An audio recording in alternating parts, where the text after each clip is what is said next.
欢迎来到新兴消息频道，请订阅频道，所以大家不要错过当天最热门的新闻。我们今天的时事通讯包括以下内容：同是圆脸，看赵丽颖、赵露思、谭松韵的线下差距，中式古典又封神。从影视剧中的造型来说，赵丽颖和赵露思的妆容都是比较偏韩式风格的。但是到了线下活动中，妆容虽然都是圆脸，却没能让三位女神呈现出同样的效果。韩式妆容在肤色上比较不挑剔，水光肌因为清爽的质感，让肤色和妆容都能看起来更干净，但是在体型和气质上却会让女神们失去应该有的优雅韵味。但是与韩式妆容相比，中式古典妆容则要展现出圆润饱满的线条。这一方面是要契合中国传统审美中对日月阴晴圆缺的追求，另一方面也是能让气质更加优雅大方起来。自古以来，圆脸都被认为看起来会更大气，所以谭松韵想要呈现出贵女的形象，就要将这份大气充分发挥出来。而像同样是圆脸的刘亦菲和赵丽颖也没有画韩式妆容。那么妆容和服装一样，都是中式古典风格，为什么除了刘亦菲之外，还有女神会被拍到状态下滑的情况呢？一、浓妆艳抹刘亦菲。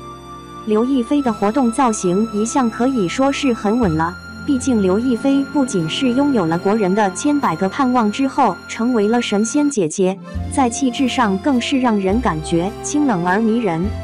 只是她的造型并没有很高的自由度，她自身作为影视剧中的打工人，在活动中所呈现出来的风格自然会符合剧中人物，所以怎样才算是成功的造型就变得很简单。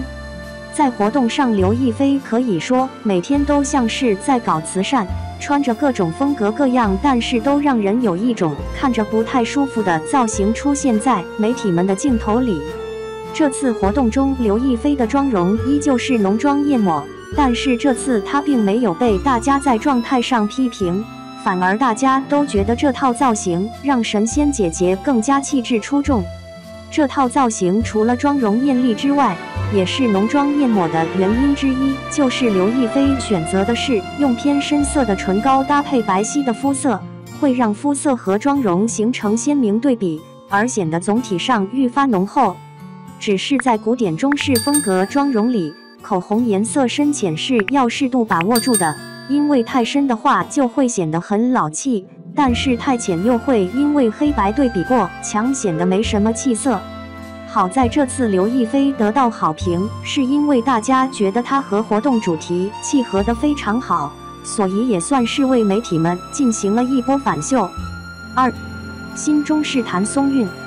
谭松韵的造型一直以来都是被称赞的，其中有一个重要原因，就是谭松韵非常契合传统审美中女性温婉甜美的形象，但是谭松韵自己更加惬意于当代新中式风格，所以搭配中也不会显得突兀。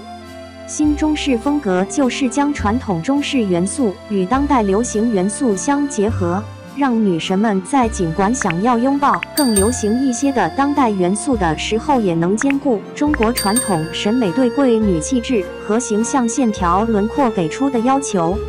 新中式风格具有更多当代元素，造型上自然要让方方面面都兼顾现代流行元素。这次谭松韵活动中涂抹了类似焦糖色偏深一些的口红，不论是肤色还是妆容，整体造型都回应着甜美自然之美。而这次谭松韵选择的新中式风格妆容与服装搭配也达成了极好的统一，让大家看到了一身民国富家千金打扮的完美呈现。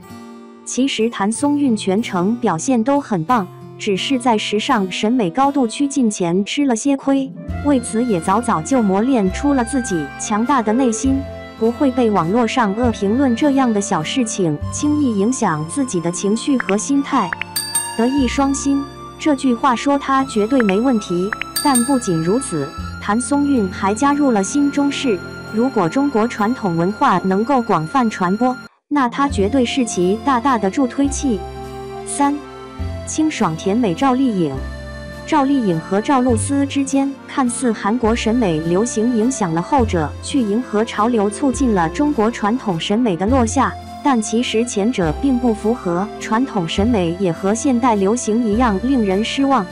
赵丽颖活动造型中的妆容也有点偏韩式裸妆，但是效果却并没好起来，因为韩国水光肌讲究的是清爽干净，所以对于肤色是非常不挑剔，且希望能变白变透亮。但是与此同时，体型也要搭配着跟着体态，还不能太角质外凸。但是像赵露思这样底子也挺差，但又没有保持好体型，可谓是丑态尽显。尽管这还是和赵露思花时间画线下活动妆容努力之后取得的成就，但是效果真的不算好。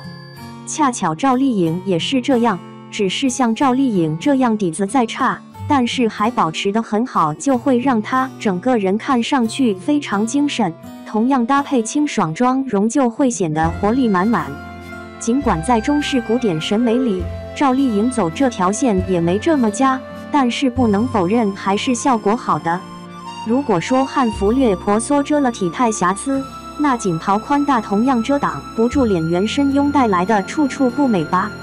吊带白玫瑰仙裙让赵丽颖清爽甜美，但是她自身还是有着底子和保持，使得整体造型达成了高度统一。